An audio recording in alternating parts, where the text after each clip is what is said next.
आज है 23 अप्रैल। चलिए आज की करंट अफेयर पर बात कर लेते हैं। और माफ़ी चाहता हूँ क्योंकि आज की करंट अफेयर काफ़ी लेट हो गई है कल की तरह। बट मैं जल्दी ही इसको सही से मैनेज कर लूँगा क्योंकि अभी अकेला पड़ जाता हूँ ना, तो हेल्प नहीं हो पा रही है। और किसी को मैंने पीछे लेना चाहा, एक दो लोगों को, बट उनका जो रिसर्च थी उनकी वो मुझे पसंद नहीं आ रही थी, तो इसलिए मुझे खुद ही करना पड़ता है ये सारा काम। और कल कुछ लोगों ने कमेंट करे थे, मैंने पूछा था LGBT कम्युनिटी के बारे में, तो जिन लोगों ने कमेंट किए थे ना, मैंने लास्ट में उनके बारे में बताया है, उनके कमेंट्स को मैंने हाईलाइट किया है, ठीक है। साथ ही जिन लोगों को, जो लोग वीकली टेस्ट नहीं देते ना, आपसे रिक्वेस्ट है आप वीकली टेस्ट जरूर दिया करें, क्योंकि पूरा का पूरा रिवीजन हो जाता है आपका वीक का। समझ रहे हो?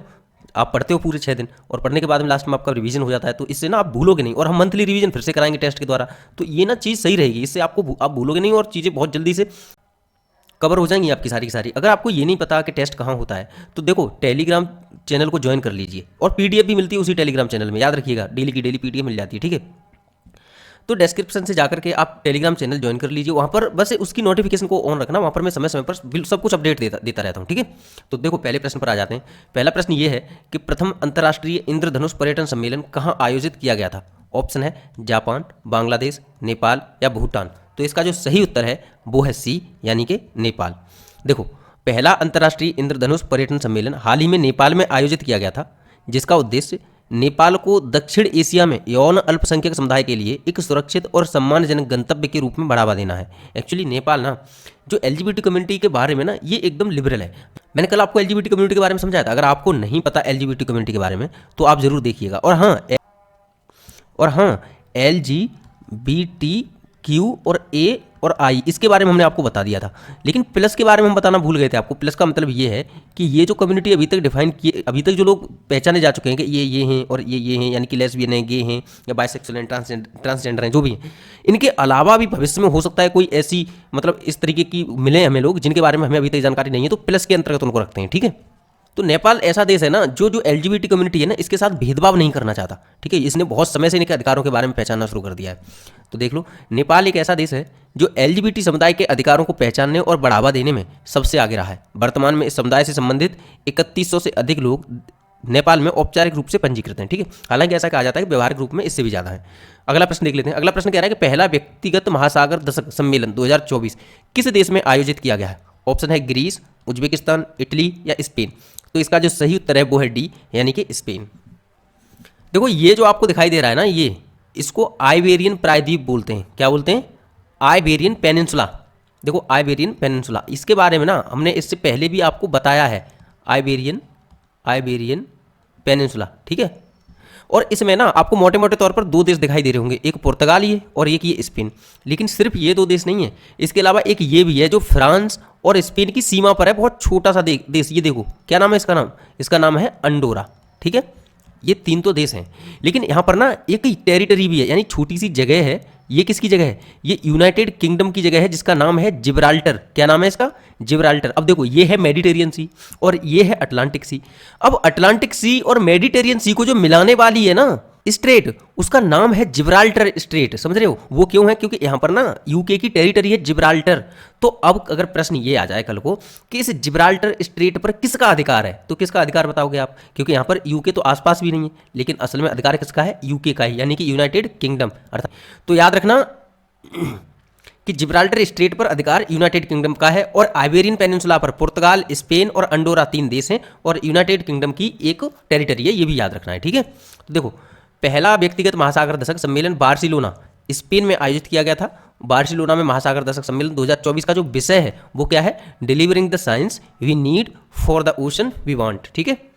आगे देखते हैं। महासागर दशक सम्मेलन का मुख्य उद्देश्य सतत विकास के लिए संयुक्त राष्ट्र महासागर विज्ञान दशक 2021 से 2030। याद रखना है, क्या याद रखना है? कि संयुक्त राष्ट्र महासागर विज्ञान दशक कब का है? 2021 से 2030 तक के लिए है, ठीक है। के लक्ष्यों को प्राप्त करने में हुई प्रगति की समीक्षा करना और हितधारकों के बीच सहयोग को बढ़ावा देना है, ठीक है। अगला प्रश्न देख लीजिए। अगला प्रश्न कह रहा है कि उत्तर प्रदेश ने इलेक्ट्रॉनिक निर्यात में सभी राज्यों में कौन सा स्थान प्राप्त किया है? इसका ऑप्शन है पहला, फिर है दूसरा, फिर है तीसरा और फिर है चौथा। जो इसका जो सही उत्तर है वो है सी, यानी कि तीसरा। देख लीजिए। देखो, पहले नंबर पर है तमिलनाडु, ठीक है। इसको याद रखना, तमिलनाडु चर्चा में इसलिए है क्योंकि देखिए पूरे देश का 33% इलेक्ट्रॉनिक एक्सपोर्ट सिर्फ तमिलनाडु से हो रहा है, तो ये काफ़ी महत्वपूर्ण बन जाता है। समझ में आ रहा है? स्टेटमेंट पता है कैसे आ सकता है कि पूरे देश का 1/3 इलेक्ट्रॉनिक उत्पाद तमिलनाडु के द्वारा एक्सपोर्ट किया जाता है। समझ में आ रहा है? पूरे देश के एक्सपोर्ट का 1/3, एक्सपोर्ट का 1/3 किसके द्वारा किया जाता है?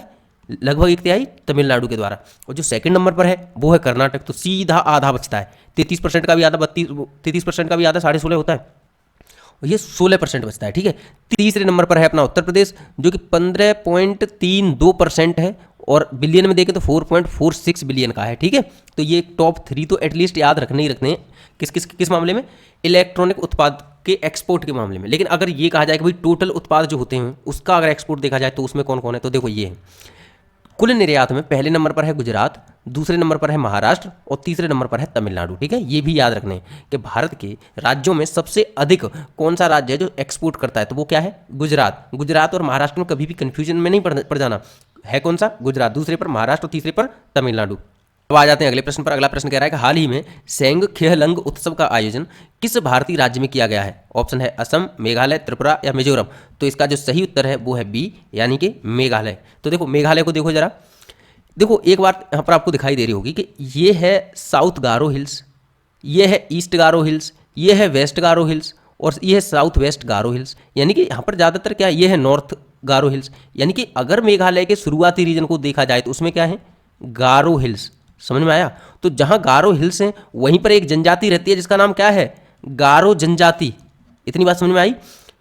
क्योंकि कभी कभी इनमें से ये लगाने के लिए पूछ लिया जाता है कि गारो खासी जयंतिया जनजाति जो हैं, तो पूछ लिया जाता है किसी भी स्पेसिफिक जनजाति के बारे में कि वह मेघालय के किस क्षेत्र में रहती है। दूसरा देखो, ये है वेस्ट खासी हिल्स, ये है साउथ वेस्ट खासी हिल्स, ये है ईस्ट खासी हिल्स।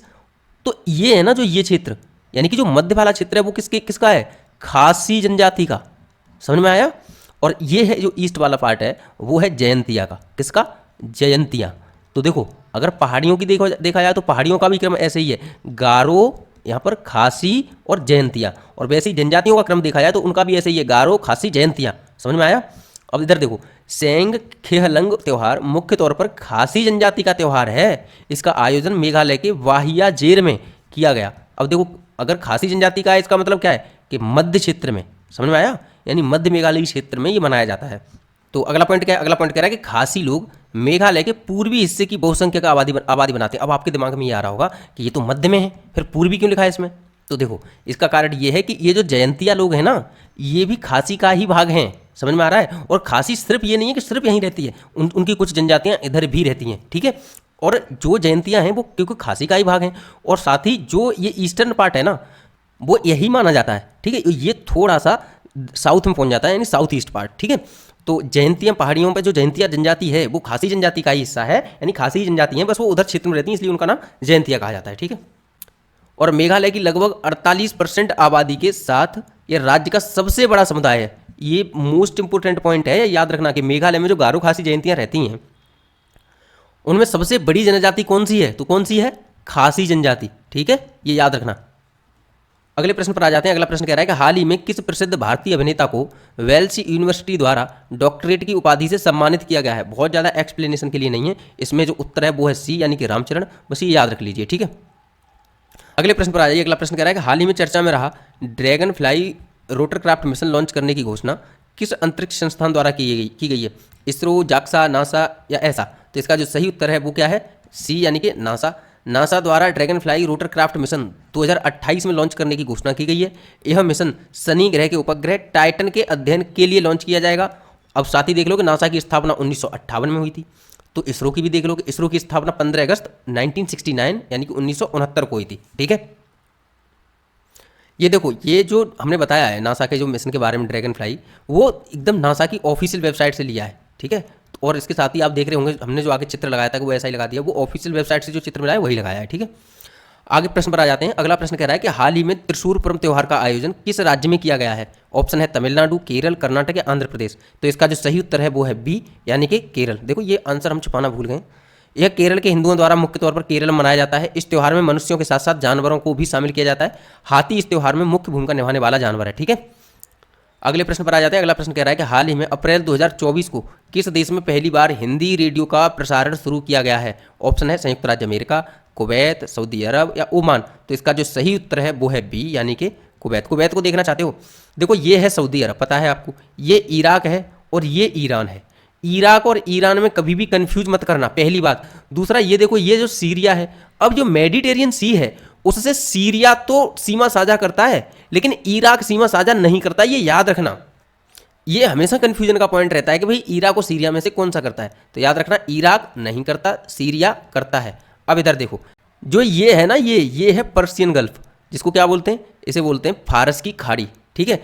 तो ये फारस की खाड़ी है, यहीं पर इराक के जो टेरिटरी है, इराक के क्षेत्र भी, ये जो घुसा हुआ है, जो नीला सा थोड़ा सा क्षेत्र है ना, ये देश है कुवैत। क्या नाम है इसका? कुवैत। अगर इसका थोड़ा बड़ा सा मैप देखना चाहें तो देखो इस तरीके से आएगा। कुवैत कैसा दिखता है? लगभग ऐसा दिखता है। दिमाग में एकदम इमेज बना के रखो कि अगर फारस की खाड़ी से सीमा साझा करने वाले देशों का नाम आए तो आप कुवैत को रखोगे या नहीं रखोगे, और सीरिया को रखोगे या नहीं रखोगे, ये दिमाग में आपके में रहना चाहिए। समझ में आ रहा है? अगले प्रश्न पर आ जाओ। प्रश्न कह रहा है कि प्रधानमंत्री नरेंद्र मोदी ने कहाँ पर 2550 में भगवान महावीर निर्वाण महोत्सव का उद्घाटन किया है? ऑप्शन है पटना, कुशीनगर, बल्लभी या नई दिल्ली। तो सही उत्तर है डी, यानी कि नई दिल्ली। देखो ये कुछ कमेंट हैं जो आप लोगों ने किए हैं, ठीक है, और काफ़ी इंप्रेसिव कमेंट हैं। मतलब आप ये मान के चलें कि इनका ये कमेंट मुझे बन भी नहीं रहा था, मेरे पूरे मोबाइल की जो मैं स्क्रीनशॉट ले रहा था उसमें बन ही नहीं रहा था। बाकी बहुत सारे लोगों ने कमेंट करे हैं, लेकिन इसमें ना एक चीज़ देखने वाली है कि आप सभी ने कोई ना कोई एक यूनिक पॉइंट भी डाला है जो सबसे अलग है, ठीक है। तो ये चीज़ आप एक दूसरे के कमेंट, जब मैं ये पीडीएफ मिले आपको तो आप सबकी पीडीएफ में देखना, ठीक है। आपको वीडियो में जाकर के नीचे स्क्रॉल करके सबके कमेंट पढ़ने की आवश्यकता नहीं है। आप इस पीडीएफ में देखना कि किसके कैसे कैसे कमेंट हैं और किसने क्या क्या डाला है, ठीक है। और काफ़ी अच्छी अच्छी चीज़ें लिखी हैं, इंप्रेसिव चीज़ें हैं। साथ ही एक बात ध्यान रखिएगा कि हो सकता है आप में से किसी की कमेंट को मैं इसमें ना डाल पाया हूँ, तो मुझे एक बार बोल देना कि सर आपने मेरी कमेंट नहीं डाली है, तो मैं अगली वीडियो में दिखा दूंगा, ठीक है। और काफ़ी अच्छा दिखाया है आपने। ये देखो आशीष जी ने बहुत बड़ा लिखा है, इन्होंने हर रोज़ कमेंट करते हैं, इतना समय निकाल करके इन्होंने लिखा, तो धन्यवाद आप सभी को, बहुत ही बहुत धन्यवाद। लेकिन हाँ, इस चीज़ से ना मुझे एक चीज़ के लिए मोटिवेट किया आप लोगों ने कि अगर मैं अब आंसर राइटिंग लेके आता हूँ ना ये वीडियो कभी, क्योंकि अभी समय नहीं मिल पा रहा है, और जब मैं लेके आऊँगा आंसर राइटिंग, दो चीज़ लेके आना चाहता था। एक PYQ का एनालिसिस, क्योंकि मुझे पता है आप घटना चक्र युद्ध के हिसाब से करते हो, लेकिन मैं उसको अलग लेवल पर करवाता हूँ, उसका बाकायदा प्रूफ भी देता कि कैसे प्रश्न फंसते हैं फिर उनमें से, ठीक है। और इसके साथ ही ना मैं एक चीज़ और करवाना चाह रहा था कि आंसर राइटिंग जो है ना, स्किल आपकी एकदम दिखाना चाह रहा था कि कहाँ से भी सोच सकते हैं हम, जो प्रश्न नहीं आ रहे हैं उन्हें हम कहाँ से कर सकते हैं। बाकी मेरी तरह आप अपनी स्पीड स्लो मत रख लेना, ठीक है। उसको, उस कमी को दूर करना और अपनी स्पीड जरूर बढ़ा लेना, लिखने की स्पीड जरूर बढ़ानी है, याद रखना। अब आप लोग इतना सपोर्ट कर ही रहे हैं तो देखो, अब हम भी सोच रहा हूँ मैं कि जब भी समय निकलेगा तो मैं इसके लिए एक क्लास जरूर लेके आऊँगा, कुछ क्लासें लेके आऊँगा आंसर राइटिंग के लिए, ठीक है। तो पहली क्लास जिस दिन आएगी ना, आपको उसी दिन से अपनी आंसर राइटिंग में फर्क महसूस होना शुरू हो जाएगा, उसी दिन से आप डायमेंशंस को सोचने लग जाएंगे, ये मान के चलिए, ठीक है। हम इस तरीके से समझाऊंगा मैं आपको इसके बारे में। तो अभी तो समय नहीं मिल पा रहा है, लेकिन जरूर लेके आएंगे हम भविष्य में, इसमें जरूर काम करना है हमको, ठीक है। आज का जो क्वेश्चन ऑफ द डे है वो और करते जाना, जरूर कमेंट सेक्शन में आंसर देना है आपको। भारत सरकार ने LGBTQ समुदायों के कल्याण पर गठित समिति का अध्यक्ष किसे बनाया है? सपना तिवारी, राजीव गौबा, अरविंद पनगड़िया और राजीव कुमार। देखो आप उत्तर लिखेंगे इसमें से पहली बात। दूसरा, अगर आपके पास समय हो ना तो बाकी के जो 3 नाम है इनमें से किसी भी नाम के बारे में अगर आपको कोई भी जानकारी है तो जरूर साथ में लिख दीजिएगा, ठीक है। बाकी ऐसे ही पढ़ते रहिए, कल मिलते हैं, okay. Thank you so much.